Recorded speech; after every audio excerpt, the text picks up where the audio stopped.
अभी थोड़ी ही देर हुई थी कि दरवाजे पर नॉक हुई। मैं, कौन है, अंदर आ जाओ। नाजी, मैं हूँ भैया। ये नाजी थी, मेरी बहनों में यही थी जो बहुत प्यार करती थी। मैं, नाजी तुम हो, आ जाओ, अंदर आ जाओ। नाजी जल्दी से कमरे में आकर बेड पर बैठ गई। नाजी, क्या भैया, आप दोनों बाजियों को कुछ कहते क्यों नहीं? वो दोनों जब देखो तब आपको अम्मी अब्बू से डांट दिलाती रहती हैं।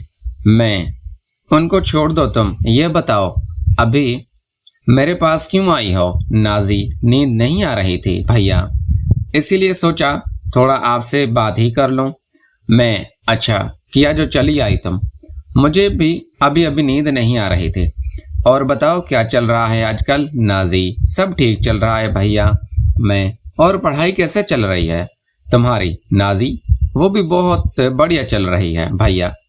इसी तरह मैं और नाजी ने काफ़ी देर ढेर सारी बातें की और जब उसे नींद आने लगी तो वो गुड नाइट बोलकर सोने चली गई। मैं भी आज बहुत थका हुआ था और सोने की कोशिश कर रहा था पर नींद नहीं आ रही थी, तो मैंने अपना मोबाइल उठाया और नौशी को फ़ोन किया, लेकिन उसने भी फ़ोन नहीं उठाया, शायद सो गए थे। फिर मैंने मोबाइल साइड में रखा और मैं भी सोने की कोशिश करने लगा और कुछ ही देर बाद मैं भी नींद की आगोश में चला गया। मैं सुबह तकरीबन 5 बजे उठा और ऊपर जिम वाले कमरे में चला गया। मैंने करीब 1 घंटा तक जिम किया और फिर 15 से 20 मिनट आराम किया। जब मैं जिम करके कमरे से बाहर निकला तो सुबह के 6:30 बज रहे थे और सभी घर वाले उठ गए थे।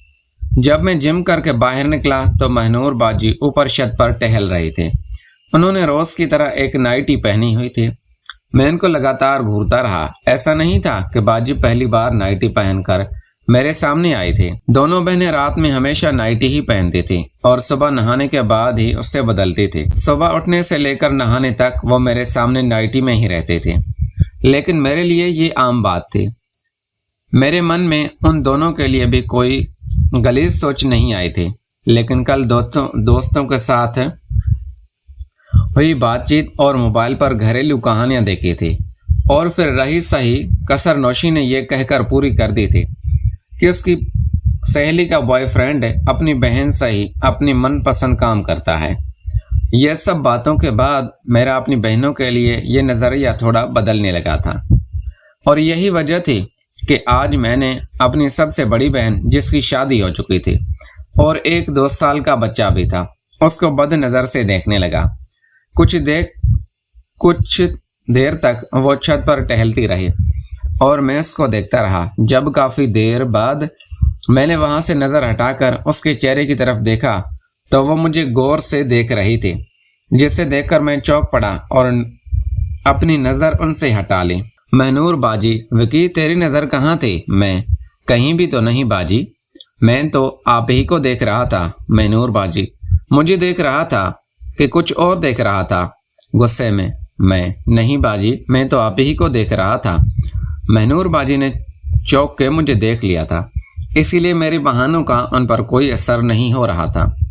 उन्होंने चिल्लाकर कहा, महनूर बाजी तो कितना आवारा हो गया है।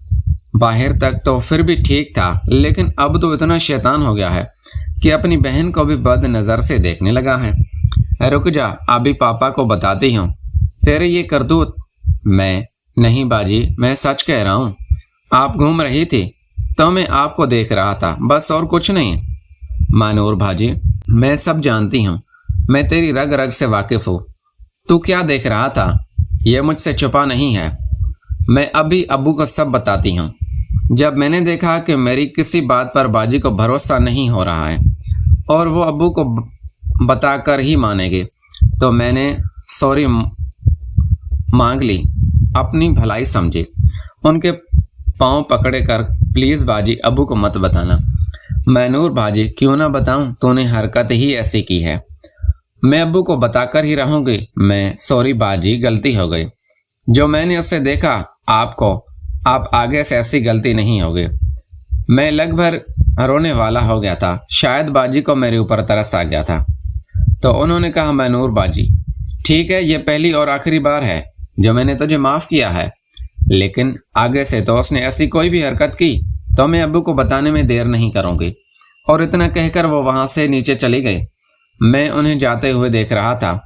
थोड़ी देर जाने के बाद उन्होंने पीछे मुड़कर देखा तो मैंने अपनी निगाह उनसे हटा ली, लेकिन शायद उन्होंने ये भी देख लिया कि मैं उनको जाते हुए देख रहा था।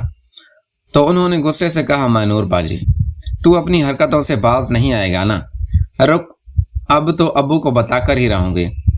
मैंने रोने की सूरत बनाकर हाथों से कान को पकड़कर इशारे से सॉरी बोला और अब्बू को ना बताने के लिए कहा, लेकिन बाजी ने बगैर कोई जवाब दिए ही नीचे चली गई। और अब मैं अपनी हालत पर ऊपर ही खड़ा रहा। अब मुझे नीचे जाते हुए भी डर लग रहा था कि कहीं अब्बू की मार ना पड़े, इसीलिए मैं वापस छत पर ही बने कमरे में आ गया और बेड पर बैठ गया। सुबह के लगभग 8 बजे तक मैं ऊपर ही बैठा रहा। जब मैं नीचे नहीं गया तब नूरी बाजी मुझे ढूंढते हुए ऊपर आई। शायद अम्मी ने उन्हें मुझे बुलाने भेजा था और बोली, नूरी बाजी, तू अभी तक यहाँ क्या कर रहा है? जब मैंने अपनी नज़र आवाज़ की सिमत में घुमाई तो मेरे दिल की धड़कनें बहुत तेज़ हो गई। मेरे जवाब ना देने पर उन्होंने दोबारा कहा, नूरी बाजी, विकी, तू अभी तक यहाँ क्या कर रहा है? और बाजी के साथ तूने क्या किया? वो बहुत गुस्से में नीचे गई थी। मैं तिरछी नज़रों से देखते हुए मैंने कहा, क्या किया? कुछ भी तो नहीं। शायद उन्होंने भी मेरी नज़रों को महसूस कर लिया और इसलिए मुड़कर बाहर जाते हुए उन्होंने गुस्से से कहा, नूरी बाजी, जल्दी से नीचे आ, अबू बुला रहे हैं। अबू बुला रहे हैं? ये सुनकर मेरे तो कान खड़े हो गए। मुझे कहने लगा कि शायद बाजी ने उन्हें सब कुछ बता दिया है और आज मेरी अच्छी तरह से धुलाई होने से कोई नहीं रोक सकता। मैं उस वक्त को कोसने लगा जब मैंने दोस्तों की बातें सुनी और मोबाइल में ऐसी कहानियां देखी और नौशी से घरेलू मालूमात के बारे में बात की। मैं डरता डरता नीचे की तरफ चल पड़ा। मैं नीचे आया तो अब्बू बहुत गुस्से में थे। अब्बू के गुस्से में देखकर मैंने सोचा कि आज तो अब्बू मुझे मार ही डालेंगे। मैं अब्बू के पास जाकर सर झुकाकर खड़ा हो गया। अब्बू, विकी, ये मैं क्या सुन रहा हूँ? मैं धीरे से, क्यों, क्या हुआ अब्बू? अब्बू, तुम्हारी बहनों ने तुम्हारी शिकायत की है कि तुम उनके साथ बदतमीजी करते हो, उनकी बात नहीं मानते हो। अब्बू की यह बात सुनकर मेरी जान में जान आई। इतना तो मैं समझ गया था कि मैनूर बाजी ने घूरने वाली बात अब्बू को नहीं बताई थी, लेकिन उन्होंने शिकायत लगाई थी जो किसी और बात के लिए थी। मैं मानता तो हूँ अब्बू जी, बाजी कहती हैं। मैनूर बाजी, नहीं मानता अब्बू। मैं कितने दिन से कह रही हूँ कि मुझे बाजार लेकर चल, मुझे कुछ खरीदना है, लेकिन ये सुनता ही नहीं है। मैनूर बाजी की बात सुनकर मैं चौंका था और ऊपर जो कुछ भी हुआ था उसको बाजी ने अब्बू को नहीं बताया था। ये मेरे लिए अच्छी बात थी कि मैं मार से बच गया था, लेकिन उन्होंने जो शिकायत लगाई थी उसके बारे में तो मुझे कुछ भी नहीं पता था। बाजी ने आज तक मुझसे बाजार जाने के लिए कहा ही नहीं था। मैं यही सोच रहा था कि अब ये कौन सा नया ड्रामा है इनका। अब्बू, गलत बात विकी, एक तो तुम दिन भर घर में पड़े रहते हो और ऊपर से अगर बहनों ने कोई काम कह दिया तो इसके लिए भी मना करते हो। मैं अकेले क्या करूं? आज अपनी बहन को बाजार लेकर चले जाना। मैं, ठीक है अब्बू, मैं चला जाऊंगा। अब्बू, ठीक है, तो चलो सब लोग नाश्ता करो, अपने अपने काम पर लग जाओ। अब्बू ने यह कहकर सभी को खाने की टेबल पर भेज दिया, लेकिन मैं अभी हुई बातचीत पर गौर कर रहा था।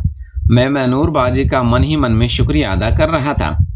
उन्होंने मेरी उनको घूरने वाली बात नहीं बताई थी और उनसे गुस्सा भी हो रहा था कि जिस बात का आज तक उन्होंने कभी मुझसे जिक्र भी नहीं किया था, उस बात के लिए मुझे अब्बू से डांट खानी पड़ी थी। लेकिन एक नज़र देखा जाए तो ये मार खाने से तो अच्छा ही था। फिर मैं भी जाकर अपनी जगह पर नाश्ते के लिए बैठ गया और खाना खाने लगा। नाश्ते के बाद मैं अपने कमरे में चला गया। अभी कमरे में गए हुए मुझे थोड़ी ही देर हुई थी कि तब ही नूरी बाजी मेरे कमरे में आई और बोली, नूरी बाजी, आज तो बाल बाल बच गया, लेकिन हर बार ऐसा नहीं होगा। मैं, क्या कहना चाहती हो आप? नूरी बाजी, वही जो तुम समझ रहे हो। मुझे बाजी ने सब कुछ बता दिया था जो तूने छत पर उनके साथ किया था। उनकी बात सुनकर मेरा तो कार्टून खून में ख़त्म हो गया। मैं कभी सोच भी नहीं सकता था कि घूरने वाली बात मैनूर बाजी ने नूरी बाजी को बता दी थी। नूरी बाजी, और जो तूने मेरे साथ किया जब मैं तुझे बुलाने आई थी, उसको भी मैं अब्बू को बताने वाली थी, लेकिन बाजी ने तेरी पहली गलती समझकर बताने से मना कर दिया। लेकिन ये याद रखना कि ये तेरी पहली और आखिरी गलती है। उसके बाद अगर तूने कोई ऐसी वैसी हरकत की तो मैं तुझे कच्चा चबा जाऊंगी। बेशरम। नूरी बाजी की बात सुनकर मैं शर्मिंदगी से अपना चेहरा सर झुका लिया। मेरी आंखों में आंसू आ गए और मैंने हिचकी लेते हुए कहा, मुझे माफ़ कर दो बाजी, मुझे पता नहीं उस वक्त क्या हो गया था, मुझसे ऐसी गलती हो गई, आगे से ऐसी गलती नहीं होगी, इस बात का पूरा ध्यान रखूंगा। नूरी बाजी, हाँ इसी में तेरी भलाई है। और इतना बोलकर वो कमरे से बाहर चली गई और मैं सर थाम कर अपने बेड पर बैठ गया और आजकल के वाक़ये के बारे में सोचने लगा।